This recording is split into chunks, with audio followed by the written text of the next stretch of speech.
Hey guys, Rilhon here, welcome back to another video. Today we're going to take a look at the Magnetic and her later refit as the Ryde.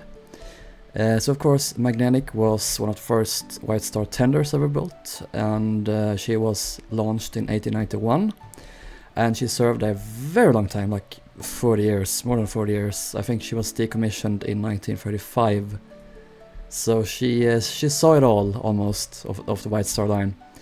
And yeah, I finished her like, was it 2 weeks ago or like 1 week ago now. I haven't gotten around to doing the tour video, but we're doing it now, so yeah. I'm also at my parents' house over the holidays, so do excuse my jet engine, or I mean laptop in the background. I haven't got an NVIDIA broadcast to work, which filters out that kind of background noise. So yeah, just keep that in mind, I do apologize. Anyway, let's get right into it. So exterior-wise, Magnetic is very similar to Nomadic and Traffic that came later. She has one mast, one funnel, and she's tender, but also a tugboat, pretty much like a combo. She has two propellers, and yeah, her hull is very similar to the Nomadic as well. So yeah, let's just go from the top. So we have the bridge here, navigating bridge. They could put up awning to protect the crew from the elements. We have two lifeboats back here, and there is a way down into the hatch from there.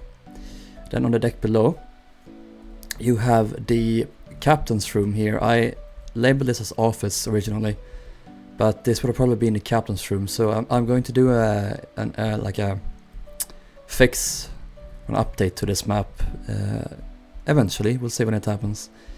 But it should have been the captain's room, probably, because that was the case on the Cunard Line's skirmisher, which inspired, or should I say, Magnetic copied skirmisher, more or less. They're very similar in layouts. That said, we don't actually have any plans of Magnetics, so do keep in mind that this is based on Skirmisher, as well as my friend Alex's custom deck plans that they made, and a lot of research, and yeah, we had to like look at the photos and try and like figure out, okay, so the portholes are here. That must means that the like the rooms are divided up, so we have a wall here because the portholes end, and then the machinery is in the middle, etc, etc. So it's yeah, it's good that this isn't larger, because that would have been impossible to build, more or less. If this was like, say, the size of Carpathia, maybe it wouldn't have been very easy to build. But yeah, let's get. We have skipped over. No, we did this deck here. Also in stern is just a general exterior area. These kind of arches here are meant to attach tow lines to when they're towing a ship. So let's move down another deck. We have the mast here. There's a small hatch leading down into a small cargo hold. I think they would carry like baggage and mail and stuff on this when needed. And yeah, we have some davits here that would hoist the anchors over the side. Some anchor gear, as well as a staircase here leading down into some crew areas. So this is based off Nomadic as well. Let's move aft. We get to some passenger accommodations. So we have one of their saloons here. This is based off the Teutonic staircase and library. Because that was what was described. There are no known photographs of Nomadic's interiors, so keep that in mind. I did my best. I based this off. I was building Teutonic at the same time as Magnetic, so I just took what I did on her and put it in here, especially the floor. So yeah, this goes down to this deck, and let's go outside. We have some engineers, like some cabins here, and on the other side I have the captain, I know. I'm going to move this up, like I said before, and then turn this into office instead, probably. So yeah, we'll see what happens with that. Here is a door we did for the boiler casing as well as the engine room hatch. We'll get to that later. Here is the ladies' room I put.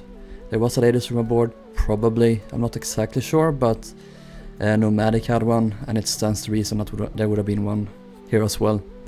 We have a lavatory, very nice. And then this is the largest saloon. It was kind of quite large, and they had a little pantry here based on Alex's plan. And also some lavatories here in the stern based on Alex's plan, as well as Nomadic, because she also had most of the ship's toilets and stuff concentrated in the stern. There's a locker here where you can access a store as well as the shaft tunnels down here. And also, of course, here's a staircase. You can go down into a larger, the biggest saloon on the ship. So we are not entirely sure if they would have separated the first and second class areas. We don't think that she carried steerage on board, or later third class. That were probably like done by other tenders, much like Nomadic was first and second primarily, while traffic was steerage. So we think that just like during these early days, they didn't really care about first class or first saloon and second class or second saloon, like mixing that much. So that's the idea, at least. That might have been like the Board of Trade might have regulated that they would have been separated. So yeah, who knows? Maybe like the front end of the ship was for second class. Who knows? I don't know. We don't know. There's much we don't know. So going down here, we get to the boiler room. There were 2 boilers, we think, originally, and then they had the 2 reciprocating steam engines here. This all based on Nomadic as well. And coal bunkers here on the sides with the coal loading ports up here. And that should pretty much be it. So it's time we moved on to Ryde. So she changed a bit. I won't say over the years. Well, over the years, but this is depicting her in 1934, the year she was retired. Because she wasn't Ryde for very long, she was only for a year. She was repainted white, and they added a band around her funnel. They kept the White Star band.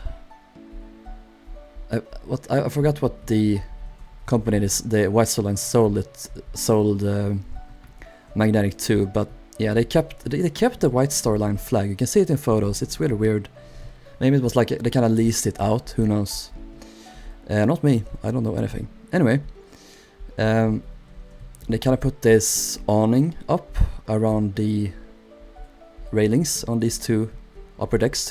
She gets a little bit more sized, or she looks more, I don't know, complete, I guess, as opposed to just having railings. The railings kind of disappear in the distance, so yeah, it gives her more mass, so to speak, in my opinion.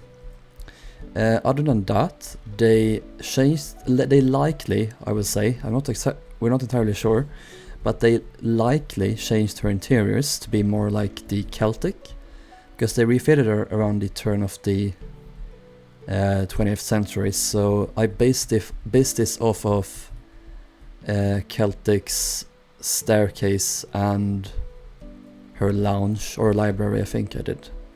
So with the new linoleum tiles here as well, and that goes for all of these passenger areas. They would later also reboiler her. No, I forget. They reboilered her around 1911. You can see Magnetic in Belfast around the time that the Titanic was having her fitting out process, and the Olympic had returned to Belfast after her collision with the Hawk. So they went in, took the opportunity, and they reboilered the magnetics, so they are a little bit larger, they're more round. That's what I made them. We're not entirely sure, but yeah, that's what we did. And yeah, that is pretty much it. So I hope you enjoyed this video, guys. The download is of course in the description. A showcase video is also up. So yeah, I hope you enjoyed, and I will see you guys in the next video. Teutonic and Majestic, here we come. Take care, bye bye.